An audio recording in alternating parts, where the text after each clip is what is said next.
hosts, the Bay-Area Brawler Skyler Greenberg and your Colonial Champion Sean McCartney.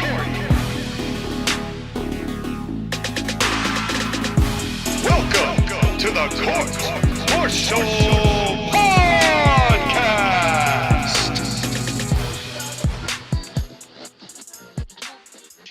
And welcome, ladies and gentlemen. Oh my God, a week later? What is happening here? Is this even reality? No, this is better than reality. It's the Court Martial Podcast, the podcast made for wrestling fans by wrestling fans. I am your Colonial Champion Sean McCartney, here today for round 2 of Guess the Card. And I am excited to do this. We had so much fun last week playing this fun little game that we researched from the #1 wrestling podcast out there that may or may not include Uncle Jim and Brian. And meanwhile, you get Uncle Jim and Brian on Wish, and that's us. And with me, as always, the man of the hour, the man of the power, too sweet to be sour. He's the man whose opinions we sorely missed last week, but we're making up for it here today, and he's going to have some fun at play himself. Skyler Greenberg, the Bay Area Brawler. How you doing, my friend? Bartender, bring me another Jägermeister. Oh my God! Oh, Jaeger, man, we're expecting. That's the tone we're setting for 2024, huh, Skyler? Give me Jaeger? a fucking drink. Jaeger? Oh boy! Give me a fucking drink. All right, we're doing Jaeger bombs to start out 2024. All right, I'm game. Let's do this. Line them up. Yeah. Hello, everybody. Sorry I wasn't here last week. I was too busy getting fucking hammered. Because now we're in 2024, our year Lord and Savior. That's right. Well, and meanwhile, Josh again. I have to watch my shitty hockey team and then watch some shitty football and do shitty videos about it. Well, and stay tuned for Super Jam Session Volume 2, because that's going to be all loaded up into that, or V2, Super Jam Session V. The link's in the description. The editor knows what to do, don't you, buddy?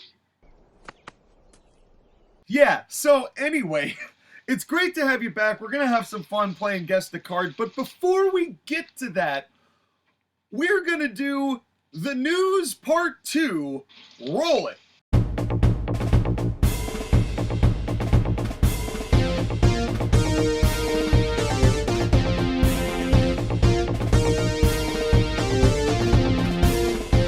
Coming straight to you from the Golden Gate Garage, this is the Wrestle News with Skyler Greenberg. Well, it's the news of the week with the Bay Area Brawler Skyler Greenberg at your service. And basically, you guys didn't have me here last week, and you guys talked about some of the biggest stories in wrestling, and you wanted my opinion/thoughts on those stories.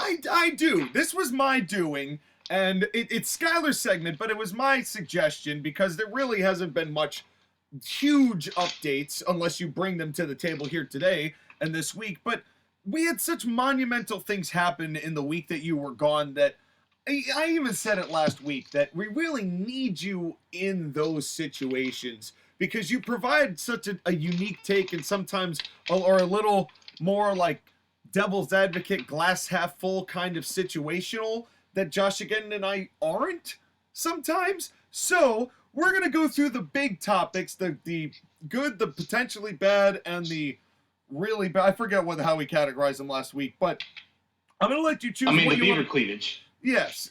I'm going to let you choose what you want to talk about first and just to give us your take, and I will go back and forth and is accordingly. I mean, here's the thing is that the updates, there has been a couple updates to some of the bigger news. So we'll start with the one that's kind of remained the same. And just so I can give my thoughts and then we can just move on to the other two. But Kevin Dunn no longer being in WWE. Here's my thing though, Sean. I'm not going to lie. I was listening to our friends, Mr. Cornette and Brian Last himself. And Cornette made a good point that I kind of like, don't know if you and Joshua addressed it with Kevin Dunn. What's that? Here's the thing. He's been around for 40 years. Yep. Doing whatever the fuck he wants with TV, made millions of dollars, and is leading on his own. This is not a satisfying victory. Well, he's quote unquote leaving on his own. But I'm not convinced that he is leaving on his own, because I genuinely suspect that Triple H's Stephanie made it very clear that they did not want Kevin Dunn to remain in that position so long as they were in charge. He was relying on Vince to come back and remain there. That has not been the way 2023 played out, so this on his own is really probably because there's been some sort of pressure, whether they will ever admit to it or not, to get him out of that building for some time. Yeah, which they never will. But I would not be surprised if that decision did not necessarily come from Kevin Dunn, as has been reported. But again, the thing is that this is a dude who has basically manipulated TV to look like what he wants for 40 years now.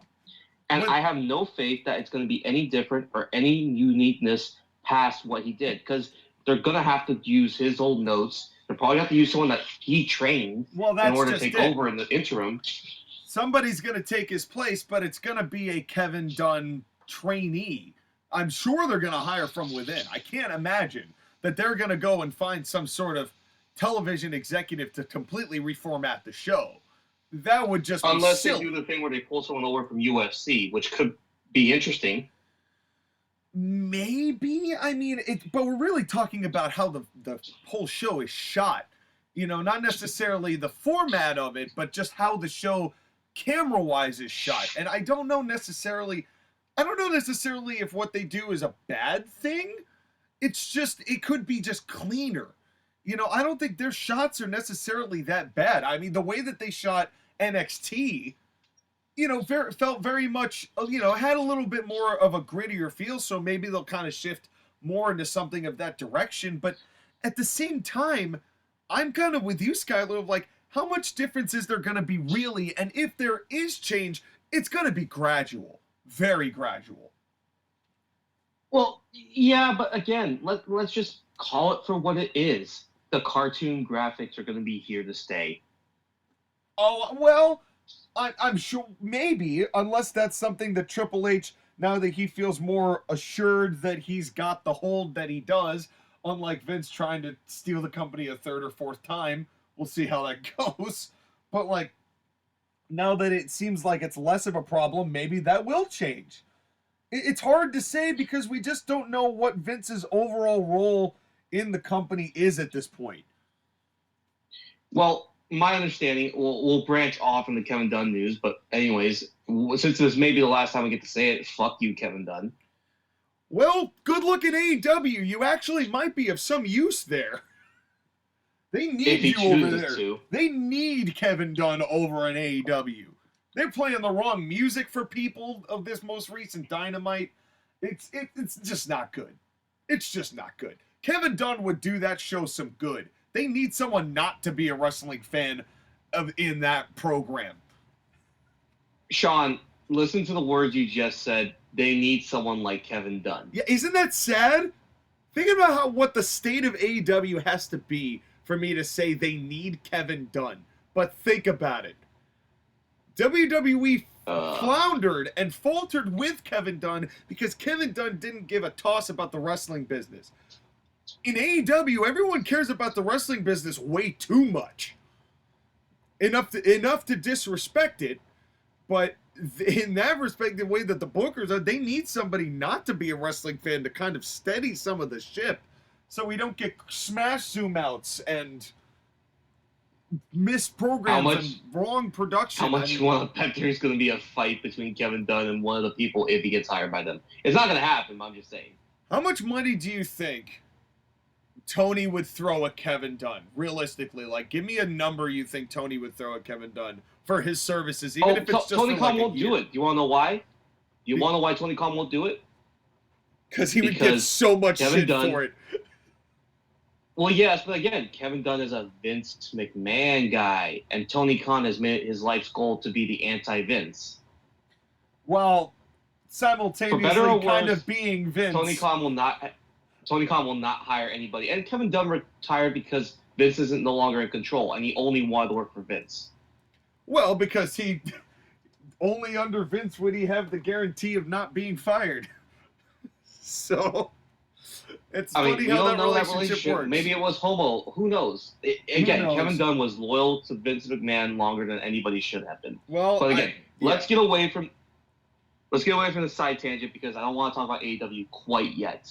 But the thing is that, like, according to reports, Vince is not in charge of WWE. It's all Triple H right now, and Vince McMahon has nothing to do with the company because Endeavor does not want him to be involved. Which is probably not what Vince expected when he made this deal, but it's something that kind of had to happen. I'm sure that they will bring him in to broker some deals because that was a big part of what Vince was trying to do, was get the TV deals secured and be able to, the business side of Vince, to do that part of it. And I think he is still somewhat involved with that based on his position in, overseeing both that and UFC now. So I think that is more, whether he's present or not, that's where his influence is. But with Triple H being fully in control, we might see some changes there, but I don't know how drastic they're going to be because it's not like anyone else is rocking the boat or knocking on WWE's door. That's for sure. But I mean, let's go to the main thing that, again, I think we have to address right now. According to things and the way speculation is going, the plan is still to have Cody fight Roman at Mania 40. But that doesn't mean that Cody's winning at WrestleMania 40. That just means he's fighting at WrestleMania 40. But the plan is not for The Rock to wrestle against Roman Reigns at 40. yeah, I don't know. I don't know. I would hope that maybe they will do this Australia deal. And that's the thing, is that the plan is that potentially, it's not confirmed yet, but potentially at Elimination Chamber in February in Australia, it will be The Rock versus Roman there. Roman beats The Rock and then drops it to Cody. Well, or at least faces Cody at WrestleMania. They cannot do a second Mania where Roman beats Cody. You say this, The Skyler, first one... Listen, if Vince was still in charge, I would have no doubt because that would be something Vince would do. But I don't know if Triple H is going to pull... If he does that, he loses all the goodwill that he has worked so hard to get. Yeah, I would agree. If we thought that Roman Reigns and Jey Uso was the shark jumping moment, no, it would be Cody losing a second time. However, I would also not put it past the WWE to some degree to have Cody beat Roman with the idea that they are meeting again for match 3 at WrestleMania 41. Whether it's for the title or not. I could see that being kind of the new WrestleMania feud instead of Roman versus Brock. Thank God that's over with. I hope. Yeah, here's I the thing, hope. Sean. You I never hope. should say that because all it takes is one check to get a certain person from a farm in Manitoba out to whatever WWE event to go and wrestle. I know. Well, hey, I'm not complaining when he's there, especially of late. And and I do have to say, in all credit to Brock Lesnar, good on him for doing business with Triple H as well, because I heard he was a Vince McMahon holdout for a little while. And I appreciate the fact that he's willing to work with Triple H and kind of help along what he's trying to do and give some of the guys, the rub. That I appreciate that Brock is, in fact, giving back, despite what people say about him. A lot of that, I think, is really unfounded. He's given back a lot to people that have needed it. It's been Vince's booking that's been the bad half of that. I mean, at the end of the day, Brock Lesnar is what Brock Lesnar is based on how Vince books him. And I feel like that's kind of going to be the same way with The Rock, is that it's going to depend on how WWE books him. They're walking a very fine line right now because the way that they're going to book The Rock and the way they're going to book Cody and the way they're going to book Roman, this has the potential to be one of the best or worst cards in the history of WrestleMania. Yeah. And I completely agree with that. And kind of what the point that I made last week was like, right now with Triple H, the way it's been going, I'm willing to give him benefit of the doubt.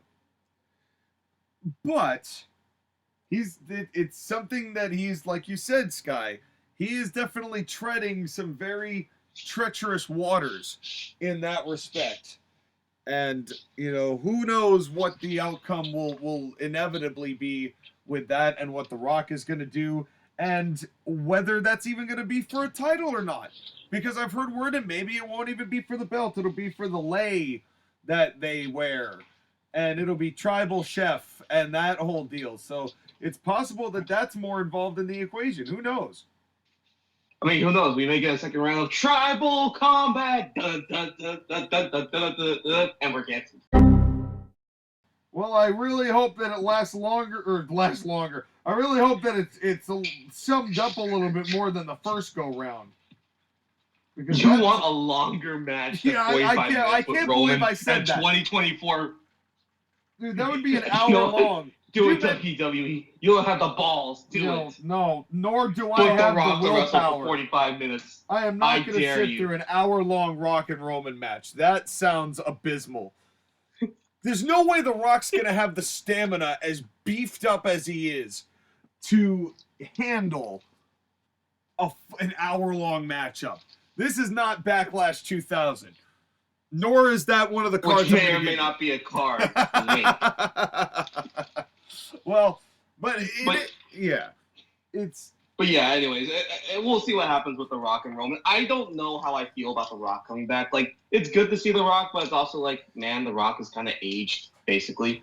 Well, yeah. Just treat it like Stone Cold. Just do the memorable pops, do the smoke and mirror shit, whatever. Get what you need out of him and make it entertaining. That's all I ask for. Just make it entertaining. Well, I gotta say this, though. Stone Cold facing Kevin Owens looks better than The Rock does now.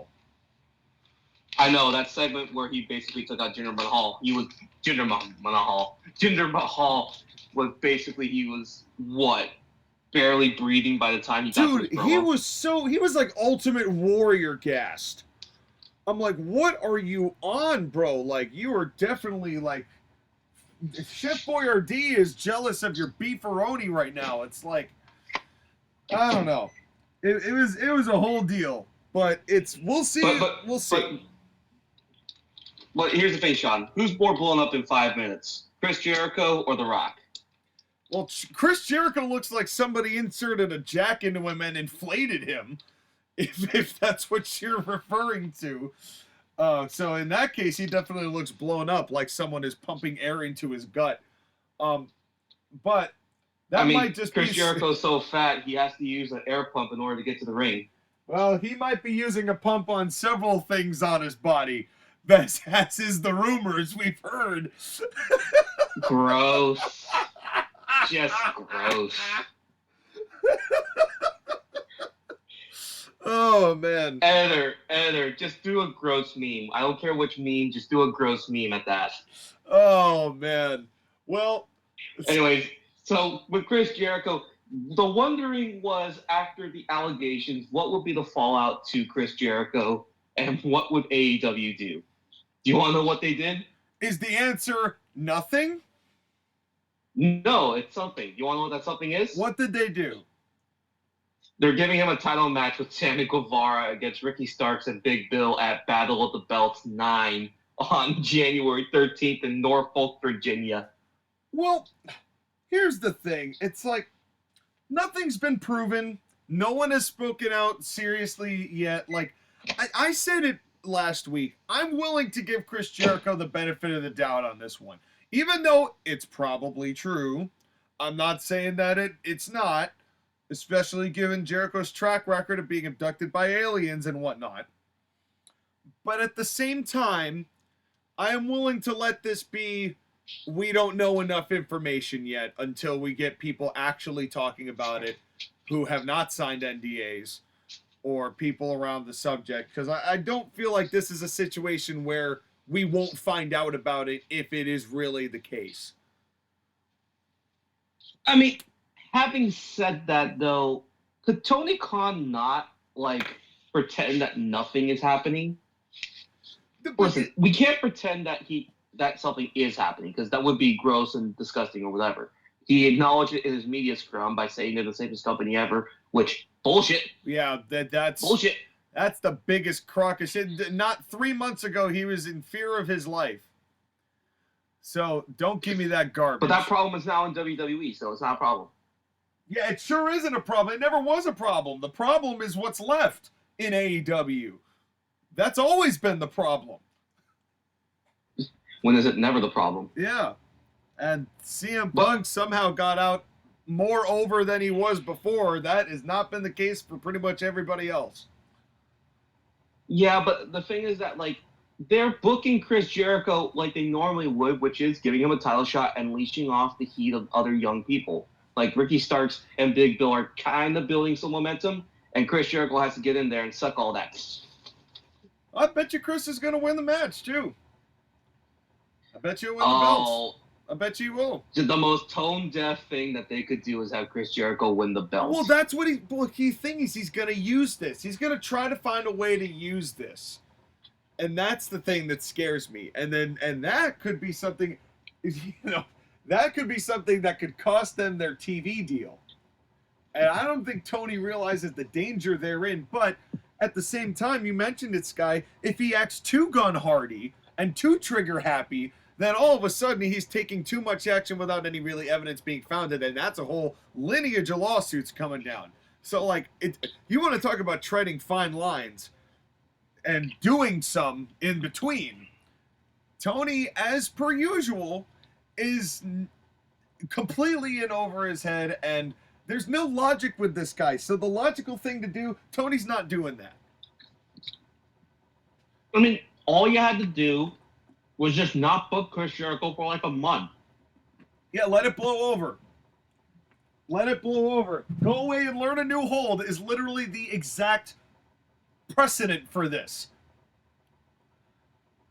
As gross and disgusting as it is, whether it's founded or not, just don't have people talk about Chris Jericho. And what are they doing? They're putting him right there on the primetime TV slots that they have with their broadcast network. Listen, if anything, do you want to know whose opinion I think I've lost the most respect for is TNT and Warner Broadcasting? Because they're just letting all this happen. They're a partner in the company. They own a piece of AEW. And they're letting all this happen by just letting Tony Khan be his wet dream, whatever it is. Money is a huge motivator for some people, and it buys a lot of people's silence. However, I do think that this is in building up to TNT being like, dude, we are not going to do this again. Like, I really do think after they pissed off and ran CM Punk off in fear for his life, when he was literally the only thing the network asked for from Tony Khan, and that's the one thing Tony could not provide them, that leads to, the relationship being sour. I don't think he's getting this TV deal back. Whether Raw gets it or not, I don't think they're keeping him. Hang on. You say that, but WrestleNomics posted an article in December about how AEW was not making enough money to be profitable right now. Correct. Yeah, their ratings are ass. Well, it's not the ratings. It's just that AEW is going to lose $34 million on a $154 million net revenue, which means they're unprofitable. They have more cost than they do profit. Do you remember the number? I'm gonna test your wrestling trivia here, Skyler. Do you remember the number of dollars that from, I think it was 2000 to 2001, that WCW lost the year before they sold? Without looking it up. I'm gonna say 10 million because I don't know that number. Oh no! Oh no! Oh no! From 2000 to 2001, with Vince Russo and Bischoff and the Bash at the Beach, Huguga with the promo and the lawsuit and all of that. Which may be a card. Stay tuned. Yeah, WCW lost $67 million that year.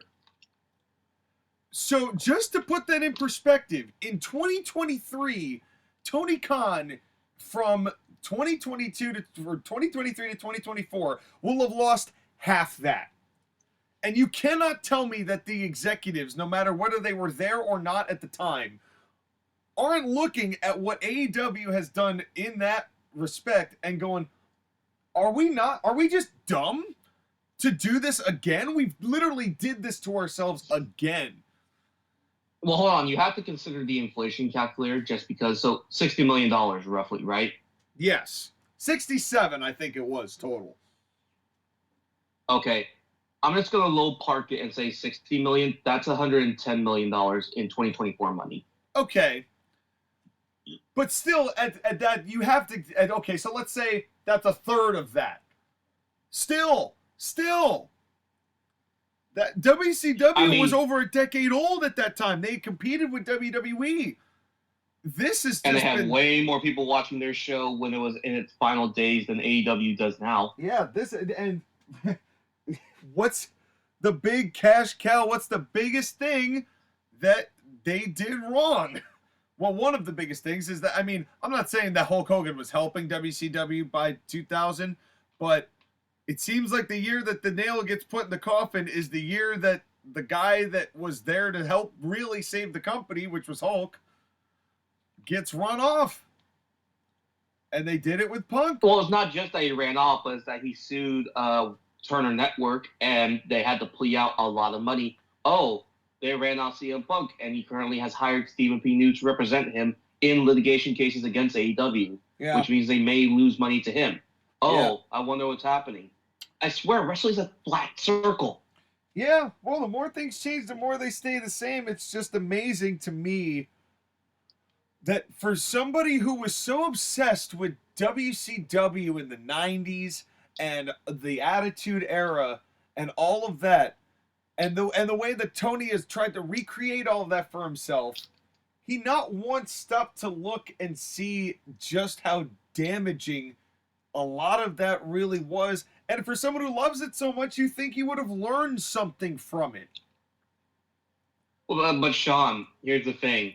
The fact that he's recreating the downfall of WCW on a grander scale is both amazing and depressing when you think about it. Well, in faster time, he certainly got to the meat of the matter faster. I'll give him that. He certainly went to the downhill portion a lot faster than WCW did. It's, Yep. And Jericho's a big part of that. I mean, realistically, Jericho really did become Hulk Hogan.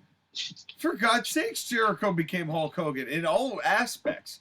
Well, the greedy part of Hulk Hogan. Because the part of Hulk Hogan where he leaves the company and sues him, that will be played by CM Punk. And, well, hey, listen, it's not over for Jericho. He's got a 10-year contract of God knows how many $1 million. If Tony Khan does something to mess this up for Chris, because he's already been kind of whispering of maybe getting back to WWE. Don't be surprised if Jericho is the final kick to the nads of Tony Khan and AEW when it's all said and done. Mark my words on that. I mean, we'll see what happens. Chris Jericho could end up killing AEW once and for all. Yeah, sure. I mean, if he is the one that end up being the final nail in the coffin, you heard it here first, folks. You heard it here first. Let's see if we can make Nostradamus happen today. But I think it's time to have some fun, don't you, Sky? Sure. All right. Let me get the rules. That way I know when I'm being fucked. Okay, so this is how this is going to go. I'm going to give you the card. And I'm going to change a couple of things from the way Josh again and I did it because I'm not going to allow withholding stipulations. We did that to kind of confuse people. I don't want to do that this time. You either know it or you don't. If the stipulation gives it away, great, then say so.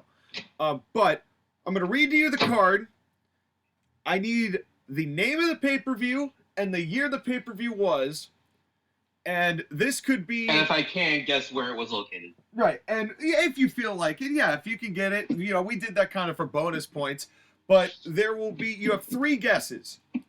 And you can ask as many questions as you want, but I reserve the right to not answer them if it's a dead giveaway to the answer to the question. Like, if it gives away... Okay, let me check something then. Yeah. When you say stipulation, you mean like if it was a hardcore match or if it was a street fight Correct. or a last man standing or whatever, right? Correct. What if it's part of a tournament like King of the Ring or the WrestleMania tournament? Do I have to include that too? So you could say in a tournament match. You don't necessarily have to say King of the Ring or WrestleMania. I mean, like, for example... Or like New Japan's tournaments when they do those, although I'm not going to give you a New Japan Right. card. No, yeah, nor would I do that to you.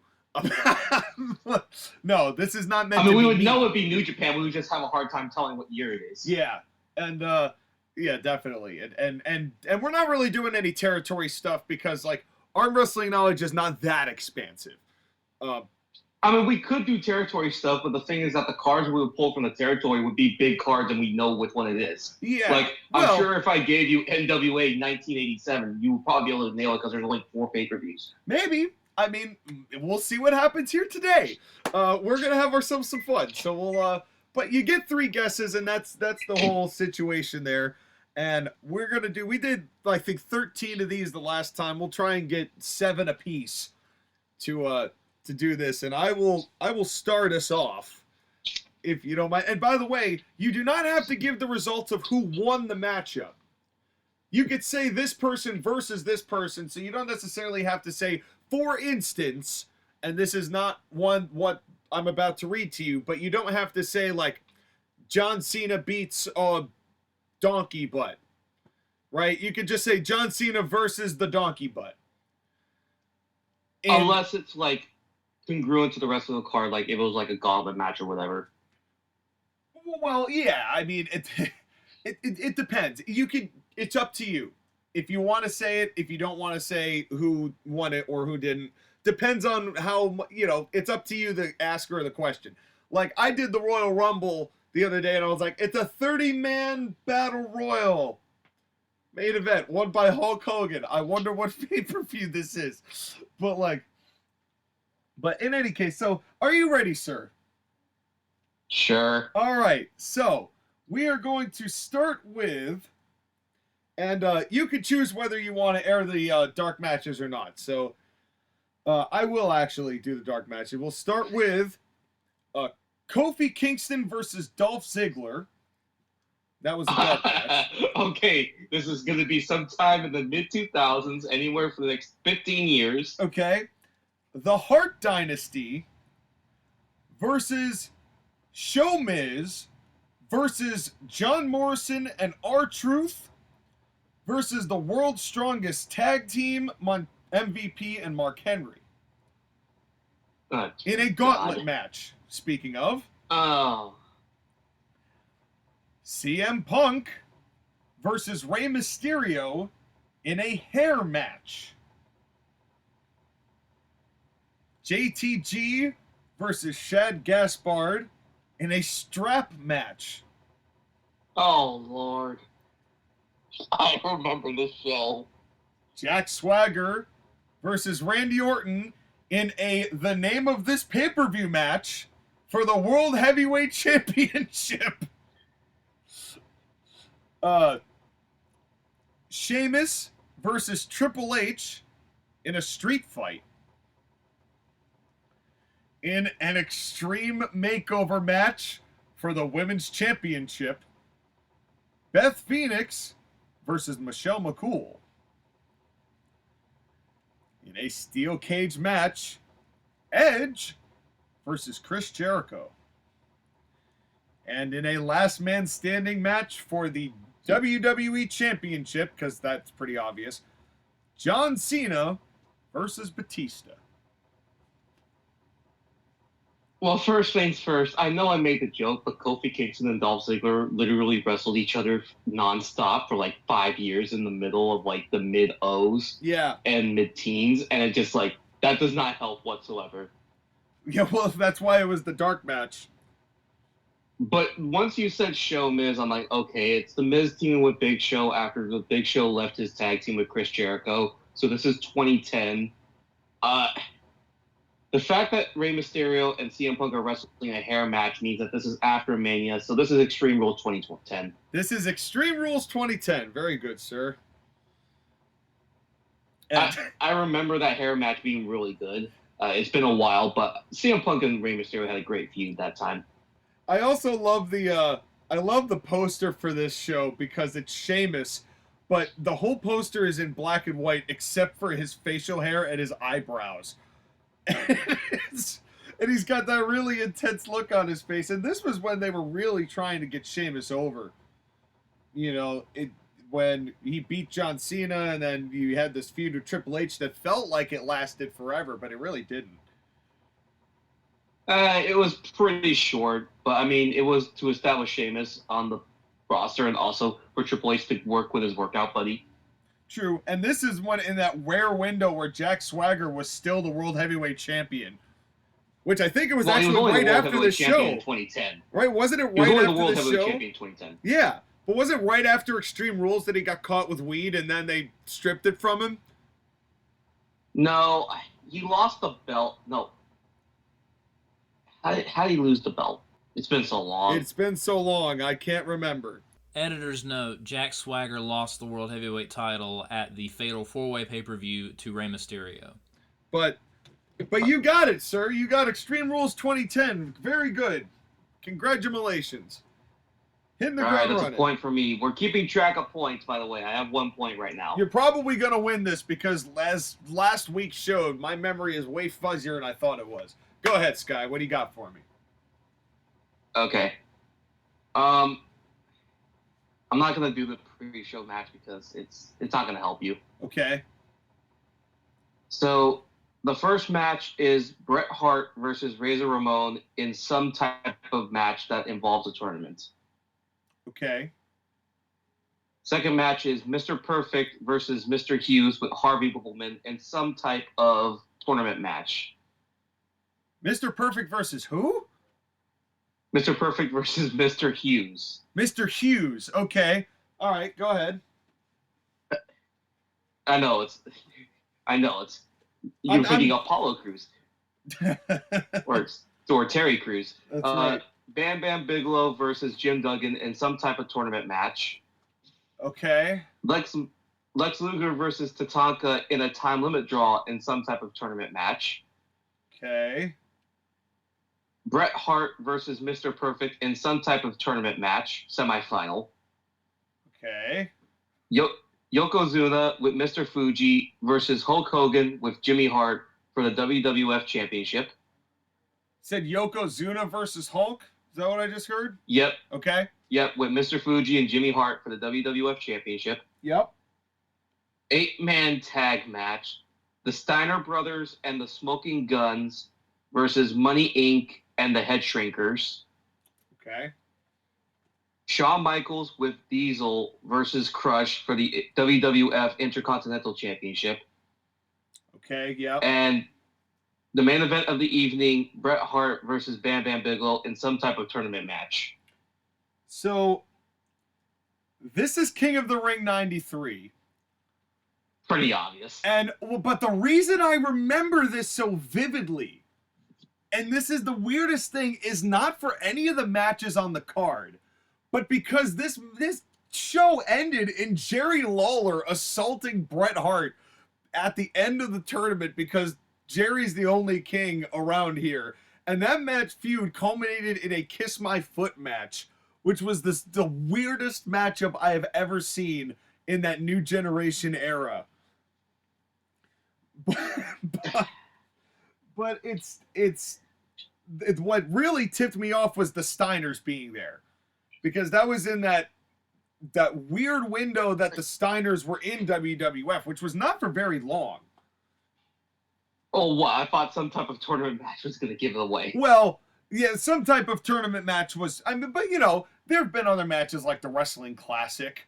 WrestleMania 4 was a tournament, a whole tournament was WrestleMania 4. But that's the thing is that if I had said Bret Hart versus Razor Ramon and gone through the first 4 matches, and then I said Bret Hart versus Mr. Perfect, you would have been like, okay, something's weird going on here. Why is Bret Hart wrestling twice? Well, that was not uncommon for Bret to do in that era. Right, but there had to be a specific reason. But what are the 2 significant things about this particular show? So, other than Jerry Lawler being there, who's one of my favorite wrestlers of all time, if not maybe my favorite, was this the debut? There was a debut on this, and I don't remember what it was. It's not a debut. In fact, it's the complete opposite of a debut. The retirement? What was the last? Whose last match was it? This was the last match for Hulk Hogan in WWF until he Right. returned in 2002. Right, because well, that was the thing. When you said Yoko and Hogan, I'm like, okay, there's really 1 year, only 1 year this could possibly be. And Right, and this was the last show that Hulk Hogan was on in WWF until he came back in 2002. yeah, And then the other significant thing is that this is the first pay-per-view King of the Ring. oh, that's right. That's right. They had a few tournaments, but then this was the first one of those that really took off. And you know, it's kind of Which, sad. by the way, it was in Fairborn, Ohio, to 65,000 people. Yeah, that's a pretty solid card. That's a pretty solid. I mean, and that was at a time. You look at just a couple years later when Josh Again and I were doing the '95 card that I brought to the table with Diesel and I forget who he was headlining with, but in where they were doing a 7,000 seat arena.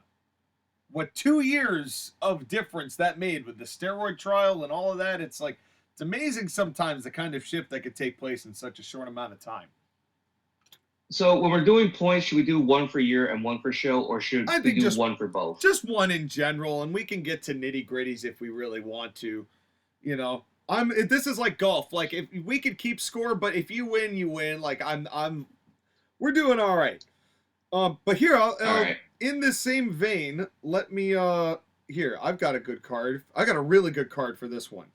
All right, I'm gonna give you all of this to see. This is gonna be a bit of a challenge for you, I think. In the dark match, Molly McShane with Ron Diaz versus the Sassy Boys, Fez Whatley and Fast Eddie with Ron Bennington in an intergender handicap match with Jimmy Hart as the special guest referee. I'm sure you've got it now. Nothing. I'm sure That you've got gives me nothing.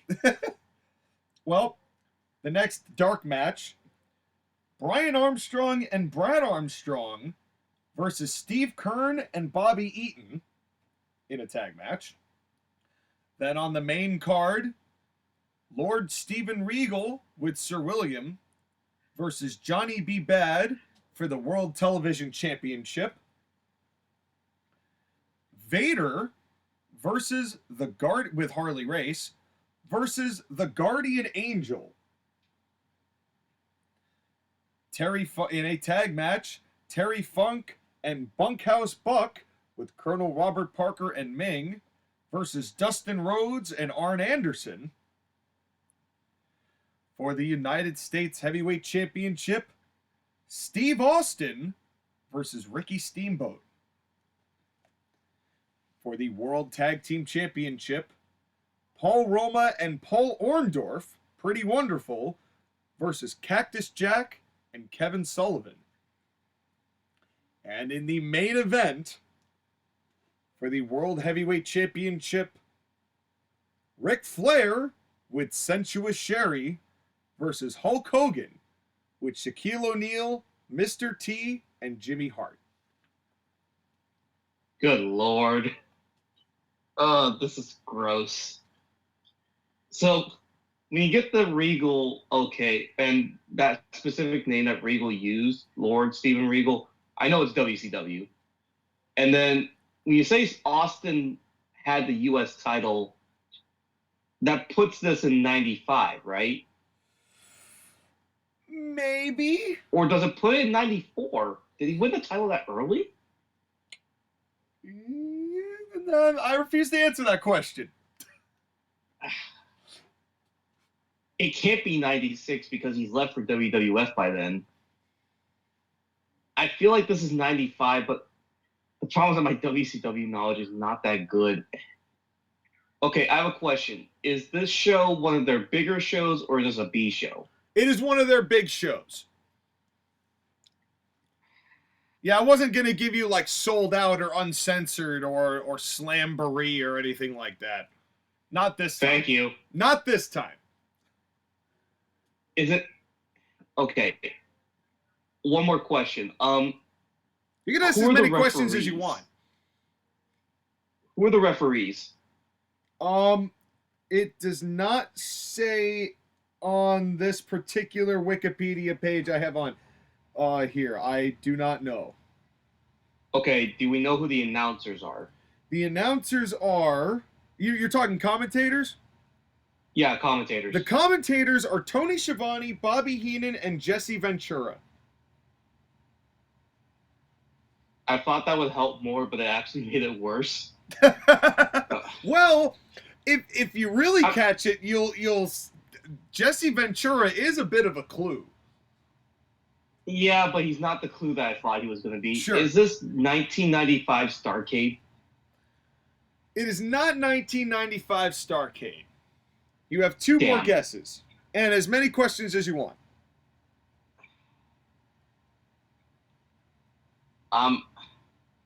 I'm drawing a blank because, like, I don't know all those WCW pay-per-view names. Like, I only know a few. Is this 95 Bash at the Beach or not 95 Bash? Great American Bash. That's what I meant to say. 95 Great American Bash. It is not 95 Great American Bash. I will give you a hint before your last guess. Before you corrected it to Great American Bash, you got the pay-per-view name correct. So it was Bash at the Beach. But the year is wrong. Okay, is this 94 Bash at the Beach? This is 1994 Bash at the Beach. Oh, God. And I'll tell you, you know why this is significant? Tell me. This was Hogan's first match in WCW. After he left, the gap. So we bridged the gap. And they billed this as Hogan's debut with Shaq, who I forgot was there, against Ric Flair, because that was the match that WWF decided not to do in '92 when they had it on the table. So they did it here to kind of advertise and hype up that Hulk Hogan was there, and it got an okay reception. It definitely drew for WCW in a very meaningful way, but that's that. So I'm sure I was surprised that you didn't immediately get it with the intergender handicap match of Molly McShane beating two dudes. Which The problem is wish that, like, there was footage of that. It wasn't going to happen with that. Yeah, no. But that's all right. So I will give you like a third of a point because you got it on the third guess. Bullshit! I get the full point. So you said three guesses. Three guesses, and all right. got it. I said we're not keeping score, so that's okay. Go ahead. No, I'm keeping score. Yeah, Josh again. Are we keeping score? All right. What do you got for me? Let me talk to you. Oh boy. But yeah, that's the weird part. Is like Steve Austin, like he should have been bigger in WCW. They were giving him titles. I just don't know what happened. Oh, Eric wanted to do things completely differently from what, I think that they just didn't. Bischoff was so determined to go in such a different direction. I mean, he got rid of Jim Ross just because of his Southern accent, because he didn't want it to sound Southern, and so it was part of, I think, an old guard thing. There was some care to Steve Austin. So there were people there who definitely knew his talent level. I think that just Bischoff wanted to go a different direction altogether, and Steve just didn't fit in with that design, brother. And therefore, the Stone Cold gimmick was born in ECW.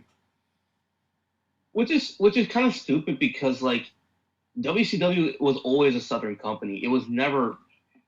You could go national with a Southern company if you did it right. Just have to make it appealing to everybody. It was one of those weird Bischoff attitudes in rebranding WCW. And it was, I mean, to his credit, it did work to some degree, but then they also gave away the greatest announcer to ever do it and the top drawing talent ever to do it. And, sometimes, you make those kind of mistakes. Yeah. Isn't that right, anyway, Tony? Speaking of mistakes, let's go to this card. All right, what do you got? So we'll go with the first match, which is the Sunday Night Heat match, which is already a hint, but whatever. Okay. All right. In a tag team match, Paul Burchill and William Regal versus Brian Kendrick and Paul London. Okay. In a tag team match, Christy Hemme and the Legion of Doom versus M&M, Joey Mercury, Johnny Nitro, and Melina. Okay. Bobby Lashley versus Simon Dean. Okay. Chris Benoit versus Booker T with Charmel versus Christian versus Orlando Jordan for the United States Championship. Okay.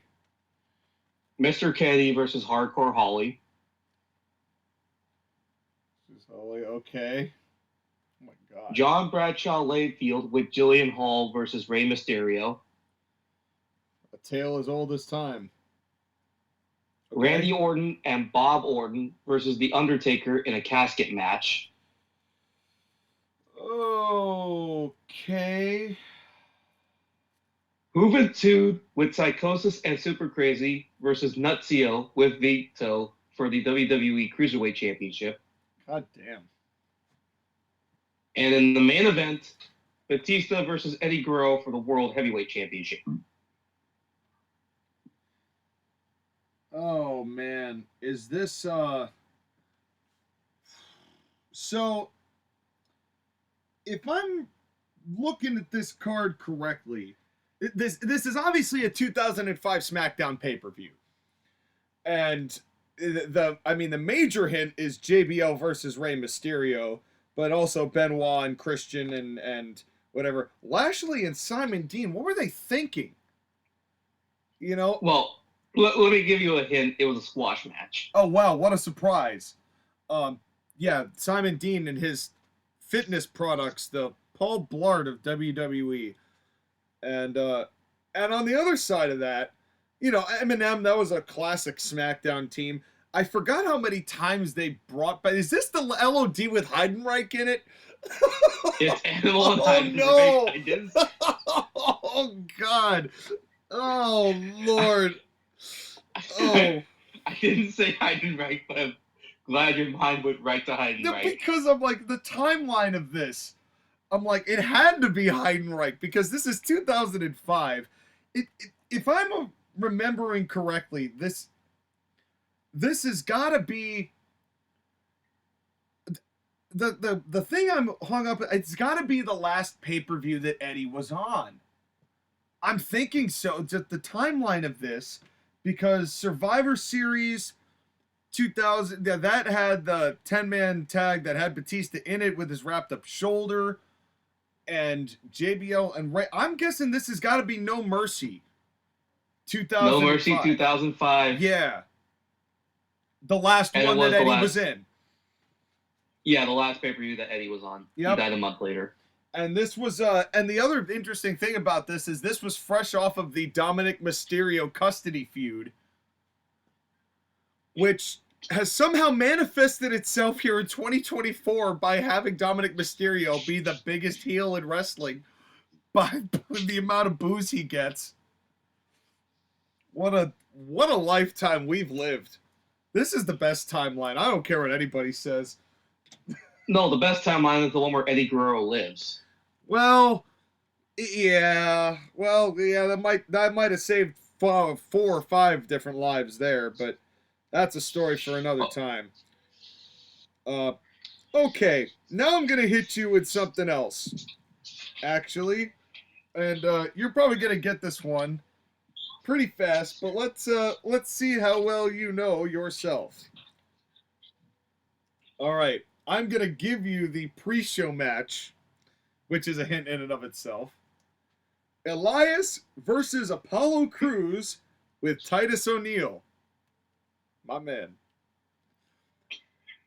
For the Intercontinental Championship, The Miz with Bo Dallas and Curtis Axel versus Jason Jordan.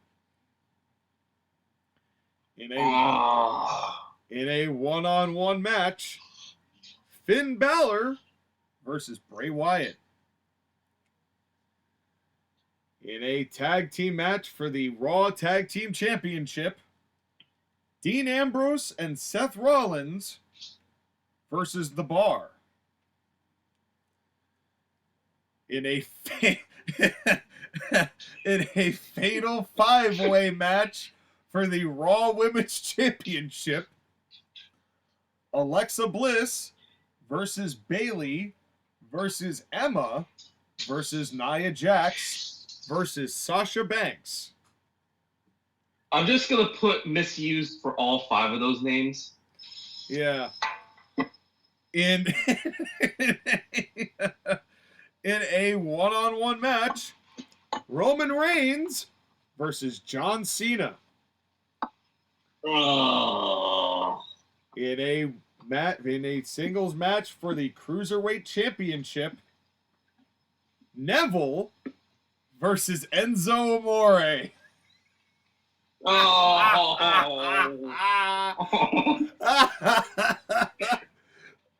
And for the Universal Championship, Brock Lesnar with Paul Heyman versus Braun Strowman. You look at this card now. Oh my lord. Yeah, you were saying about us living in the best timeline. Yeah, I may have misspoke. Okay, so this is the pay-per-view after SummerSlam that Brock Lesnar, Roman Reigns, Braun Strowman, and Samoa Joe had that monster 4-way match. I believe so, yes. Yeah, because this is Braun Strowman, who was hot at the time going for Brock Lesnar, and people thinking he could actually beat Brock Lesnar, and shocker, he couldn't in a match that sucked. Well, he had the potential to, and they never pulled the trigger on him. The only thing is that I kind of know the name of this pay-per-view because there's a certain word in it that I know, but I don't know the rest of it. Okay, was this the first time that they did this pay-per-view name? No. No? No. Okay. Other things and highlights in this match. This was the match that Cesaro ran his head into the ring post and got that tooth knocked out. So he had that really cool look where he was missing gap teeth. Oh yeah. And it was really bloody. It was really cool, but I remember props to that man. Yeah. Is the year 2018? The year is not 2018. Then it had to be 2017. Okay, is this 2017 Clash of Champions? It is not 2017 Clash of Champions. I know the pay-per-view, I just don't remember the name. This is terrible. Was Champions in the name of the pay-per-view? No. Fuck.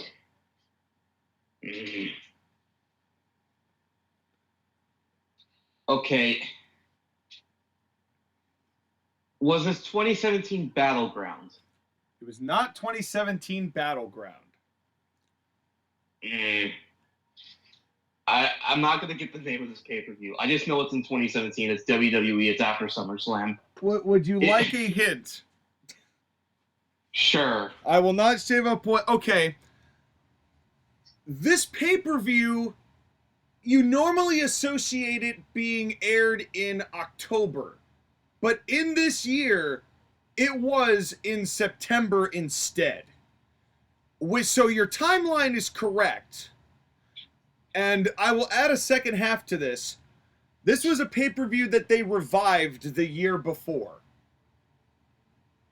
Right, because this was the second year that they did it. The year before they revived it. But that doesn't help me because October was Hell in a Cell usually. Until they did... Okay, what pay-per-view? 27? No, not Payback. I'm stumped. What's the name of the pay-per-view? So the pay-per-view is No Mercy 2017. Oh, it was No Mercy. Because 2016 was the year they revived it, which got us that Dolph Ziggler and The Miz match for the Intercontinental belt. Which one? The one where Dolph Ziggler said he put his career on the line if he lost, I believe. Oh, that one. Yeah, this one was notable because this is in September, but a lot of times No Mercy was held in October back in the Ruthless Aggression era, which is why that was. But that didn't help me because Hell in a Cell has always been held in October. So right, yeah, that was before they made it more continuous. But then there's the other part of this too, which was this was the Roman Reigns and John Cena feud where Cena destroyed Roman Reigns in that promo. Where, you know, he said, you're not the guy, you're just a guy, and totally ripped. It was one of the best promos I've heard from Cena, period. And the other part of this is when people really started turning on the Cruiserweight title, when Enzo Amore won it. Well, people didn't care about the Cruiserweight division at the time. No, they didn't. I mean, look where it is. It's after Roman Reigns beat John Cena, but before Lesnar and Strowman. What do you think people are doing in that 10 minutes and 40 seconds? I was so upset when Enzo won. Like, I was furious. We all were. I remember it. I remember it quite fondly. Well, not fondly, but I remember it. But yeah, I remember this pay-per-view. It's just that, like, the name No Mercy, it doesn't jive with me being in September. It always goes October. Because, But again, WWE had run Hell in a Cell so much in October, like... Yeah, it's hard to associate help. the two. And now it's just whenever Shawn wants to bring it out in NXT. So, you know, names come and go. Yeah. All right, what do you got? I gotta find a card that, like, you're not gonna guess right away. Well, I didn't guess that one right away. It took the last one you gave me. That one was a little bit challenging. I will say that. Yeah, but, like, again, your history of knowledge in wrestling is a little bit better than mine, so I can't, I don't think I can trick you as easily. Well, you'd be surprised. Because Josh again got me with some that he knew the realm of wrestling that I don't know. Which is all right. Well, let's see how this one goes. All right, what do you got? So, Kurt Angle versus Kazarian. Okay. Douglas Williams versus Brian Kendrick for the TNA X Division Championship. I'm not even gonna make. You know the company already. Like, yeah, I've got a good guess. But, like, we all know what company. Yeah. Once you hear ahead. Douglas Williams, you know which. Yeah, I do. Madison Rayne versus Roxy for the TNA Women's Knockout Championship. Okay. Jesse Neal versus Brother Ray. Okay. Matt Morgan versus Hernandez. Okay. Abyss versus Desmond Wolfe in a Monsters Ball match. Okay. Jay Lethal versus AJ Styles with Ric Flair. Okay. Jeff Hardy and Mr. Anderson versus Beer Money Inc., James Storms and Robert Roode. Versus Beer Money. Okay. And then in the main event, Rob Van Dam versus Sting for the TNA World Heavyweight Championship. Okay. Now, I could be wrong, but I believe I believe this if I'm not mistaken. Now, there are a couple things that are throwing me a little bit here because Van Dam and Sting, it made me think for a second here that this was Bound for Glory of 2010, where Jeff Hardy turned. And I don't know if this is the actual pay-per-view that did that, because Jesse Neal and Bully Ray wasn't Bully Ray yet, because he and, at least to my knowledge at that point, he and Devon were still training Jesse Neal. Like, they were doing this whole angle that he was like their protege, and he was like going back and giving him advice. Roxy, I don't even remember who the hell that is.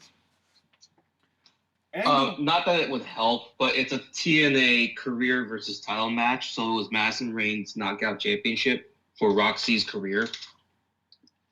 Well, I'm pretty sure Roxy must have lost because I don't remember her at all. That's fair. Maybe she won it. I don't remember. But Matt Morgan and Hernandez, this either is... The thing that puts this in is Desmond Wolfe being in this equation. Van Dam, I don't think... See, a Monsters Ball would imply to me that they were doing one of their major shows. So it's either got to be, I believe, Bound for Glory because Styles and Flair were doing their thing and they had Fortune, which is why Hardy and Anderson were with Beer Money. Because Beer Money and Styles, I believe, were part of Fortune with Flair at that point. So if Flair's there, that's got to be 2010. I'm going to say Slammiversary 2010. You got it, Slammiversary 2010. Hell yeah! Let's go! Man, that was hard. That was a hard one. Well, here's the thing. The reason why this isn't Bound for Glory, this wasn't the night that Immortal debuted. Right. Well, that's what I'm thinking. Like, I don't think it was Sting that was involved in that. I believe... Because the triple threat was Kurt Angle, Mr. Anderson, and Jeff Hardy for the world title. Yeah. Because by that point, Rob Van Dam had lost the world title because it was vacated due to injury because Immortal attacked him. Because of Janice. And remember how ridiculously bloodied they made Rob when they put him to the hospital? Oh, man. I mean, it worked. It did I was work. scared It when I did was work. a kid. Listen, when I was a kid, I was scared of Abyss. More than Kane. Abyss was scary.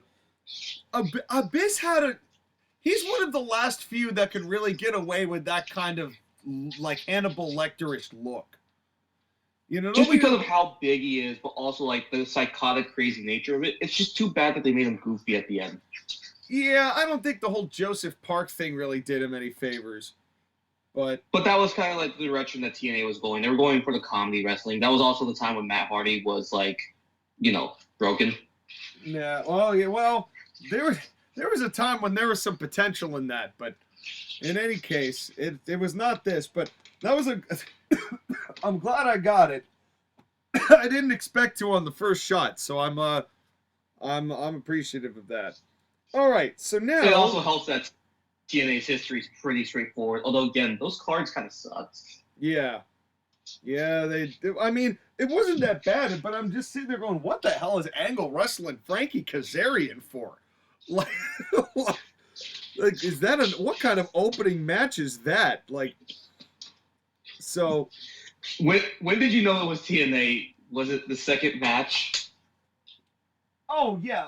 Actually, Kazarian never wrestled in WWE, so it would have been TNA. Well, he did, but it was like a velocity match. But not as Kazarian. No, I think it was just Frankie. I think it was Frankie Kazarian there. It didn't last very long. It was a very short run. But, no, it was... I mean, the Kazarian part of that, but definitely when you said Brian Kendrick, I'm like, oh, okay. I know where we're at. But, okay. Next one, I'm going to go... Let's see. I will do this one here. This one isn't too difficult, I don't think. All right. Here we go. Where is it? There we go. Okay. The dark match. Evan Bourne versus John Morrison. The first match in a championship scramble for the ECW championship. Mark Henry versus The Miz versus Chavo Guerrero versus Finlay versus Matt Hardy. For the World Tag Team Championship, Legacy, Cody Rhodes and Ted DiBiase versus Crime Time, JTG and Shad Gaspard. In an unsanctioned match, Chris Jericho versus Shawn Michaels. In another championship scramble for the WWE Championship, Triple H versus Jeff Hardy versus Montel Vontavious Porter versus Shelton Benjamin versus the Brian Kendrick. Well, speaking of Brian. For the Divas Championship, Michelle McCool versus Maurice. And in another championship egg scrambled sunny side up for the vacant World Heavyweight Championship, Batista versus Kane versus JBL versus Chris Jericho versus Rey Mysterio.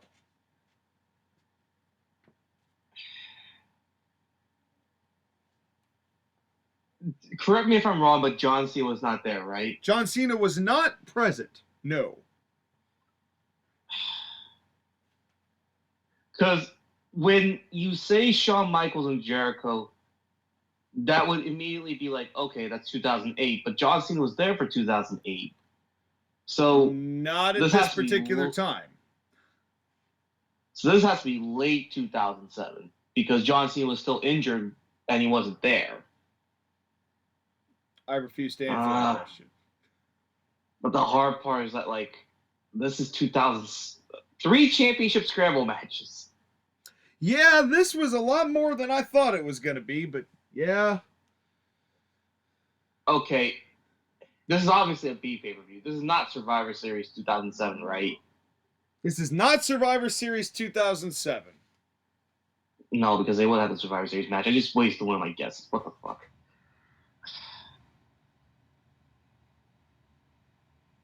Okay, don't reveal to me winners, but who are the champions going into the matches at the time? So for the ECW Championship, Mark Henry held the belt. For the WWE title, it was held by Triple H. And the Championship Scramble was vacant for the World Heavyweight Championship. Okay, but did John Cena hold the World Heavyweight Championship and then... Well, was he champion at the time? No, he was WWE champion at the time, right? Well, no. Triple H was the WWE champion at the time. No, when John Cena got injured, wasn't he champion at the time? Which time are we talking? So, the triceps injury that he returned at the Rumble in 2008... This has to be 2007 then, because it can't be 08. Because, again, John Cena's not there. Unless John Cena was randomly not on a show in 2008, which I don't think he would be, considering he recovered. Unless this was... Oh, was this after Randy Orton punted him at Mania? No. Shit. Okay, was it 2008 No Mercy? It was not 2008 No Mercy, but before you give your third guess, I will say you are within a month of being correct. Okay, so this was late 2008, and this was after John Cena got punted. See, John Cena's history is what's getting me here. But, the pay-per-view names. Okay, the 2008 Unforgiven. It is 2008 Unforgiven. There we go. Yes. Saved by the Bell. And that was Shawn and Chris's last match, was that unsanctioned match in that feud. Editor's note, that was their second to last match. Their last pay-per-view match was at No Mercy in the ladder match for the World Heavyweight Championship. And then after this, the next year that was replaced with Breaking Point, which they used literally once. But Garbage. so, yeah, it wasn't that great. But this is... See, that's the weird part about John Cena, is that, like, normally when John Cena's healthy, he's going to be there. So it had to be a time when he wasn't healthy, but that was because he was selling the Randy Orton punt. Editor's note, he wasn't selling the punt. He had his neck broken by Batista at that year's SummerSlam. Right, and I believe he was also filming another movie at the time. I could be wrong about that. Wasn't this the Marine? No, that was 2006. Okay. That could have been the Marine movie. 3, though. Or, what was the name of the movie? 12 Rounds? Because that came out in 2009. I think that's exactly what it was. I think that he was filming for that, so they punted him. And he went to film 12 Rounds. Yeah. The other thing, too, is that, like, Shawn and Jericho had a long feud. I know it started in 07, but didn't really get into that until 08. Well, it didn't really pick up really intensely until after that match with Batista that Sean had at Backlash Extreme Rules. I can't remember, even though we just did this the week before. But in any case, you know, 2008, that whole summer of 08 is when it really picked up. No, that was No Mercy 08. The Sean, Batista, and Jericho. That's right. Editor's note. No, it isn't. That whole, yeah. But also the other thing too is that, like, I know that like my history of John Cena stuff, because of the John Cena fans there. No Undertaker too. Yeah, that's a good point to this, and I don't remember why. Editor's note again. The Undertaker was on this show. It just wasn't in a match. He had a segment with Vicky Guerrero, and then Big Show came out and punched him in the face. At that point, I remember this was because Undertaker was starting to like take more time off because he was getting older, so he couldn't wrestle as often. Was this after the Vladimir Kozlov beatdown? No, this would have... Because that was right around this time when they were trying to get Kozlov over. I think it was 2008, 2009, wasn't it? No, he may have been off for something else. I know the Kozlov thing was early 09 when they were thinking about having that as the Mania match over Shawn Michaels and Undertaker. Oh, man. Thank God that did not end up going any further than it did. But, all right, so what do you got for me now? I think we are at what is this, the fourth one now, I think you're giving me? Yeah, the fourth one I'm giving you. All right, so let's do it. 8. I gotta find a card, though, that's like, it's not too hard, but it's not too easy either. I also can't do one in the mid-2000s, otherwise you'll get it, because, you know. Well, it depends on which mid-2000s we're talking about. Well, if I give you one from 08, you're going to guess it because we just went through 08's history. Oh, maybe, yeah. But that's still not even like the most intense one. But all right, let's hear it. All right, so Edge and Christian versus D-Generation X, and I'm going to be very specific, X-Pac and Road Dogg with Tori for the WWF Tag Team Championships. Oh, man, Attitude Era. This is going to be hard. But I had to be specific because X-Pac and Road Dogg, so no Billy Gunn. Right. Dean Malenko versus Scotty 2 Hotty for the WWF Light Heavyweight Championship. Okay. The Big Boss Man and Bull Buchanan versus APA. Okay. Crash Holly versus Matt Hardy, Jeff Hardy, Hardcore Holly, Perry Saturn, and Taz for the WWF Hardcore Championship. Okay, 6-man hardcore. Okay. Big Show versus Kurt Angle. Okay. TNA, Tess and Albert with Trish Stratus versus the Dudley Boys. Okay. Eddie Guerrero with Chyna versus S.A. Rios with Lita for the WWF European Championship. Yep. Okay, I'm with you. Chris Benoit versus Chris Jericho for the WWF Intercontinental Championship. Okay. The Rock versus Triple H for the WWF Championship.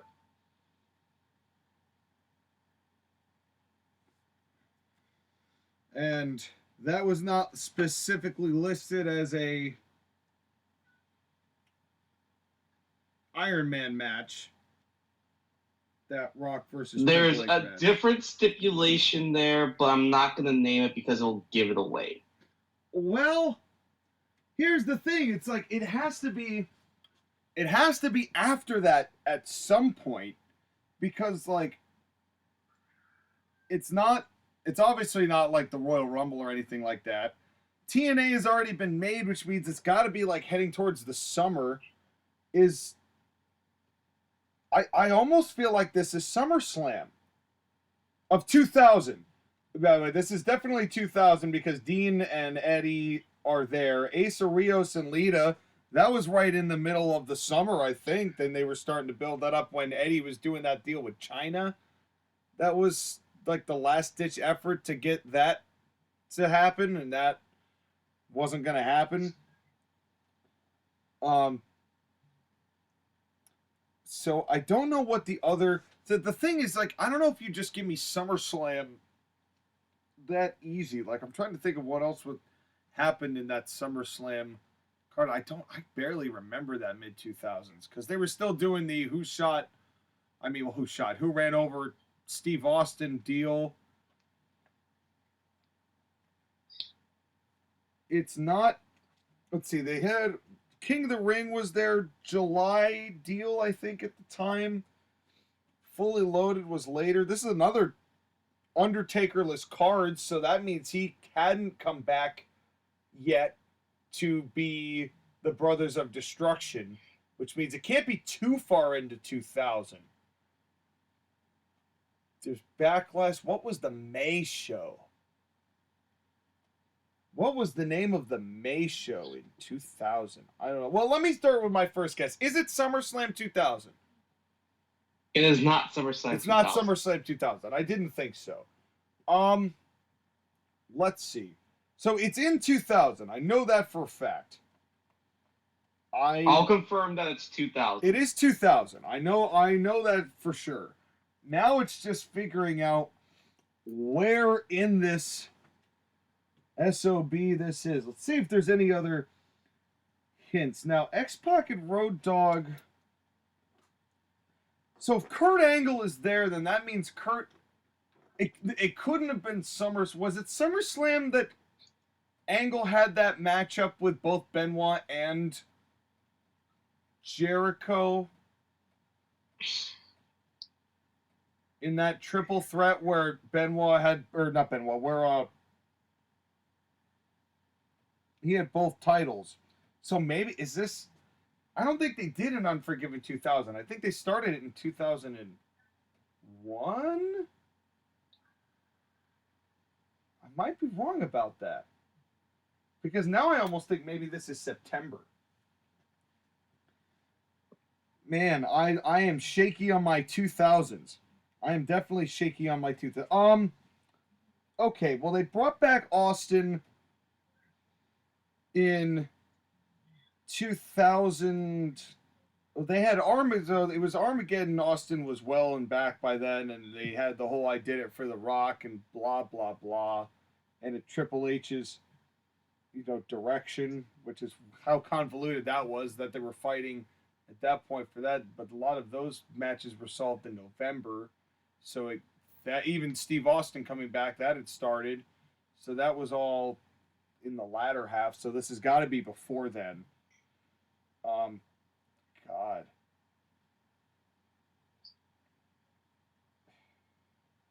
I feel like it's got to be something like Fully Loaded. It's got to be like some weird... Is this a B pay-per-view in this calendar year?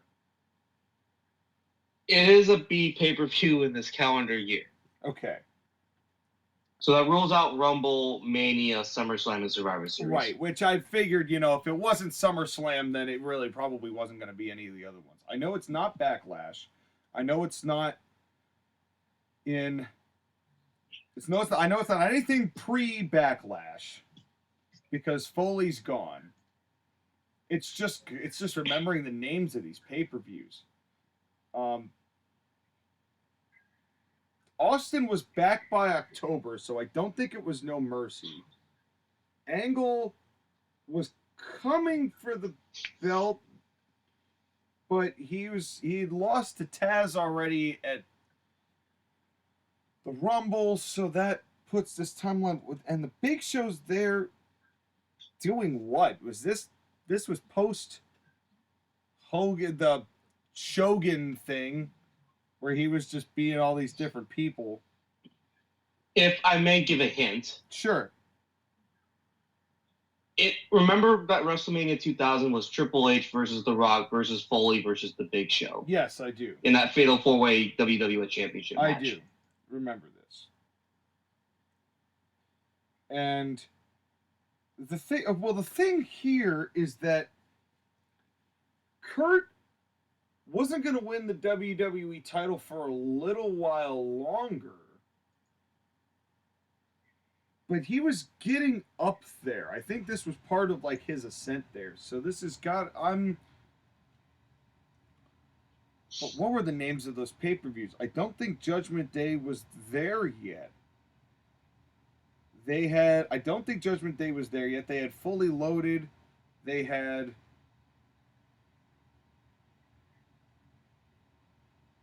I'm gonna guess this has got with the Big Show and the Angle with the Hardys and TNA. This has got to be like June, but God, I don't remember that. There's no King of the Ring involved, so that would kind of eliminate July. Vengeance, I don't think had been made yet. I'm gonna say Fully Loaded 2000. You are correct. And did I just say it? No, it's not. I don't know. I'm just laughing. I'm a giggly boy. So, okay, so it is not Fully Loaded. It's not Fully Loaded or any of the big four. Right. So, have I said the name of this pay-per-view in the delineation of figuring this out? Yes, I'll give you a hint, okay? Well, that is a hint, but okay. So this year had 14 pay-per-view events. Yeah, it sure did. 2 of them were aired in the UK. Did you give me an Insurrection card? So Insurrection was there along with Rebellion, which were 2 of the UK shows. No, this is too big to be one of those shows. I can't imagine this was that Wembley show. Besides, Bulldog wasn't there yet, and Insurrection is usually done in... Oh, shit. Is it Rebellion that's done in November? Well, you said I said the name of the pay-per-view already. Yes, and again, to give you a hint, Rebellion was back in December of this year, and by then Steve Austin was back, and Steve Austin was right. So Yeah, it wasn't Rebellion, and Insurrection. It's not. And it's probably not Insurrection because it's May. Yeah, it's. It didn't help that The Rock and Triple H always wrestled for the WWE Championship in like 4 of the 5 Yeah, they did. events They wrestled in a lot of there was a long feud, and I have to keep the stipulation that's in the match secret because it will give it away. Give it away. Because there is a specific stipulation that's in this match that will instantly let, okay, I know which one it is. So hold on. Okay, so we had So what did I say already? We had Vengeance. We had Judgment Day. We had. What else did I already say? I said Unforgiven, but that doesn't really help. I can't imagine you'd give me another No Mercy card.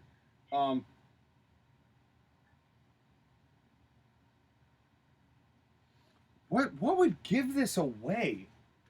What would this give this away? Because it's obviously not a Hell in a Cell. It's not an Iron Man match. God, am I really beating around the bush? This can't be Backlash. This can't be Backlash. It is It's Backlash. Backlash. So okay. You want to okay. know what gave it away? Well, it would have been the Iron Man match. No.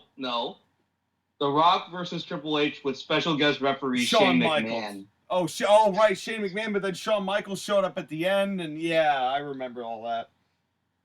And it led to Insurrection, where The Rock versus Triple H versus Shane McMahon in a 3-way match for the WWE Championship. I remember that match.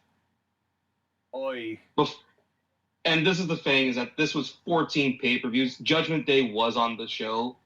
They had 2 May shows if you count Insurrection. Judgment Day was the May show. King of the Ring was June 25th.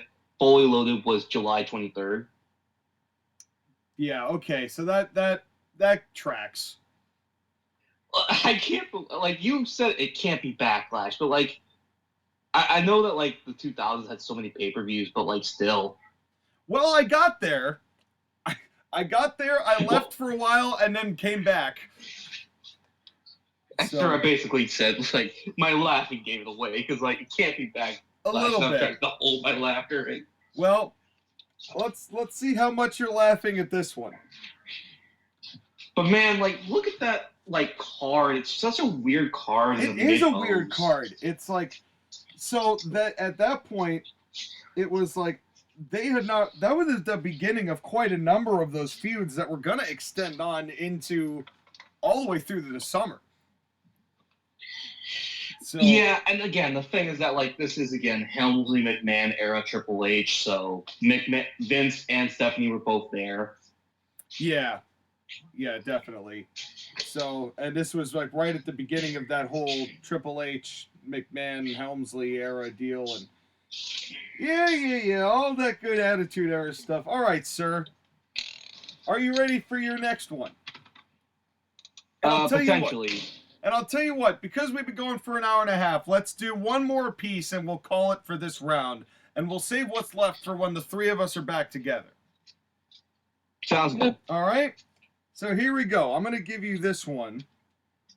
And it is in the pre-show match, the Motor City Machine Guns, Alex Shelley and Chris Sabin, versus Lethal Consequences, Consequences Creed and Jay Lethal.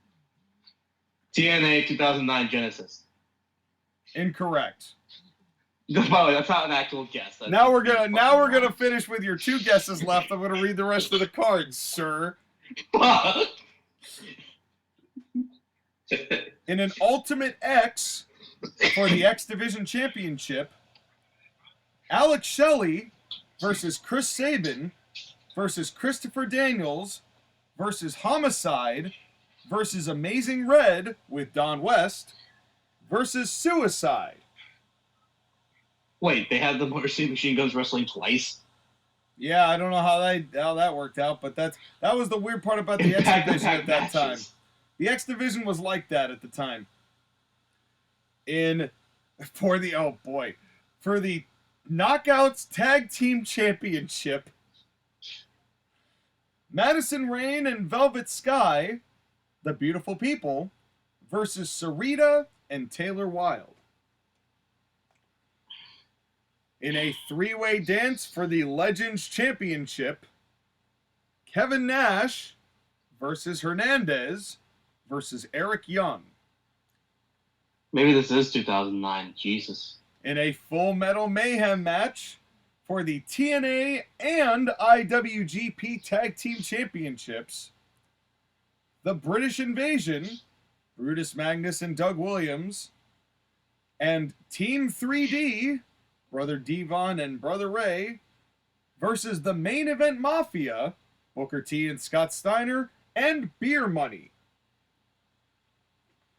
In a three-way dance for the Knockouts Championship, ODB versus Awesome Kong with Raisha Saeed versus Tara. In a submission match, Bobby Lashley versus Samoa Joe. In a Monsters Ball match with Abyss versus Mick Foley.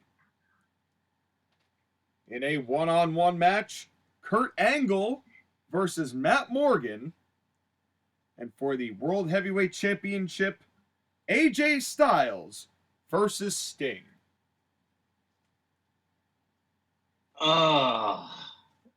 Okay, I know I was joking that it was 2009 Genesis, but that legitimately could have been a 2009 pay-per-view. But they wouldn't have Genesis be that big of a pay-per-view. No, it's not. No, they would not do that. They would not do that. But this has to be one of their big shows because they have basically the entire company on the card. Is this 2009 Slammiversary? It is not 2009 Slammiversary. Shit, and now I'm down to one guess. Okay, the weird thing is Bobby Lashley being there because... No, this can't be 2009 because Bobby Lashley wasn't there in 2009, so this has to be 2008 or 2000. It's not 07 because Christian's not there, so it probably is 08. Don't run away from what you've already got established. I will give you it's 2009. But then is this early 2009 or late 2009? This is weird. Because it is not Bound for Glory, obviously. But... Yeah. But wait, it can't be. It has to be Bound for Glory 2009? It's Bound for Glory 2009. Yeah, because they don't make any of their other shows that big except for Bound for Glory. This was Bobby Lashley's, like, this was that weird window where he showed up to do this feud and then we just never saw him again. Until, like... Well, that's a lot of what TNA was people showing up and then never appearing again. Well, and this was, like, significant because this was right before Rick and Hulk came along. And they were kind of working in dissolving the Main Event Mafia at that point. They were trying to build Matt Morgan for as much as that was going to give them. That Abyss and Mick Foley Monsters Ball match is actually quite good. I didn't mention Dr. Stevie as the special referee because I thought that would have really narrowed the timeline a little bit. But, yeah, so Bound for Glory, that was the one. I've been trying not to give you too difficult TNA pay-per-views. And hey, I didn't give you like Heroes of Wrestling or a UWF pay-per-view.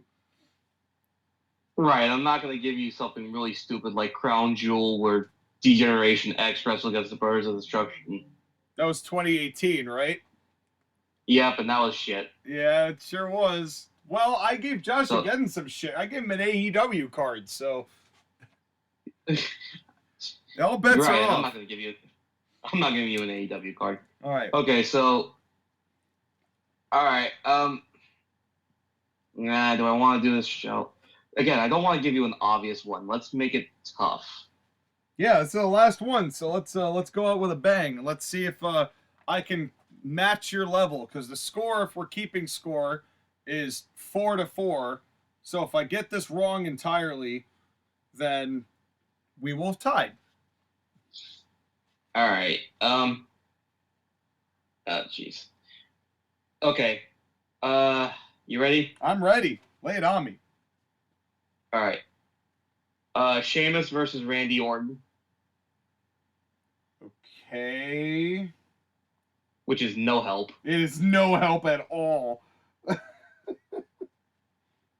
A fatal four-way tag team match for the tag team championships. Oh, God. The New Day versus the Primetime Players versus Los Matadores versus the Lucha Dragons. Oh, good God.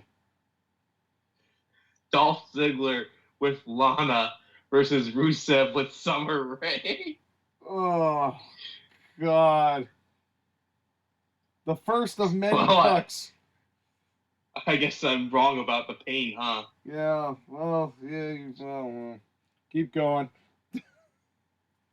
King Barrett and Stardust versus Neville and Stephen Amell. Oh, God. Ryback versus The Big Show and The Miz for the Intercontinental Championship. Oh, God. This hurts. Make it stop. Dean Ambrose and Roman Reigns versus Bray Wyatt and Luke Harper in a tag team match. Okay, it's versus, that was Harper and Rowan? Bray. Okay. Seth Rollins versus John Cena in a winner-take-all for the World Heavyweight Championship and United States Championship. Okay. 3-team elimination match. Becky Lynch, Charlotte, and Paige versus Naomi, Sasha Banks, and Tamina versus Alicia Fox. I'm just saying pain women. Kevin Owens versus Cesaro. Yeah. And The Undertaker versus Brock Lesnar. Man, SummerSlam 2015 was a bitch. this whole card, like, just you reading it back, and you know what actually secured that for me? It wasn't. I mean, Seth and Cena with the Jon Stewart interference, that was one thing, right? That was something, but that's not what gave it away. What gave it away was Stardust versus Stephen Amell. I mean, that was going to give it right away because Stephen Amell only wrestled one match. Yeah, he did have that one at All In with Daniels, but in WWE. Yeah, and then Dolph and Rusev, I forgot how long they've been cucking him. And people complain that Rusev has been misused in AEW and WWE. I'm like, maybe he's just being used the way he should be. I mean, it seems like he's following a through line here. That's all I'm saying. But man, that 9-way tag match. Oh God, that was when Stephanie invented women, right? Yeah, and again, we're talking about Green Charlotte, Green Becky, and Green Sasha. Yeah. And maniacally laughing Taker and Lesnar. And the weirdest, Taker's kind of a heel, but he's not because he's the Undertaker storyline. Well, I mean, kind of made sense, but didn't. Yeah. But it made for some good matches. I'm not saying it didn't. It was just, what a time. What a time it was. And I may have to retract my statement about living in the best timeline, but we sure do live in a timeline. And Skyler, I'm happy you and I got to play a little more Guess the Card here on this show, and to have a third round of that coming up with Josh again down the line. That sounds like a good time. Yeah, it's nice kind of testing our wrestling knowledge. And but until then, folks, we have another pay-per-view. We're going to hope to review it and get it back to you. And it's going to be something that we've never done before, folks. So stay tuned because we got a lot going on. Any last words to say to the people, Sky? You have to remember that 2024 has just started. There's hope in this year that it will be better than years past. That's right. And with that kind of hope, a new hope, episode 4, we will be right back right after this.